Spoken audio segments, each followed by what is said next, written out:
আজকের সাথে আবার দিঘি ঘাটে ফটো তুলে ডিপি লাগিয়ে রেখেছে। নানি আর ও দুজনে এবার যে তুল দেখাচ্ছিল তুলে রাখছে।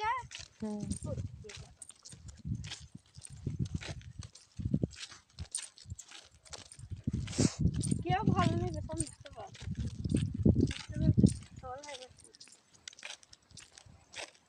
এখন কি বলে দিকে আমরা আমাদের কিছু হলে আমরা সবাইকে বলি বলো, কিন্তু যাদিকে বলি তারাই লুককে রাখে সব কথা বলতে থাকে। তো আমরা কেন বলতে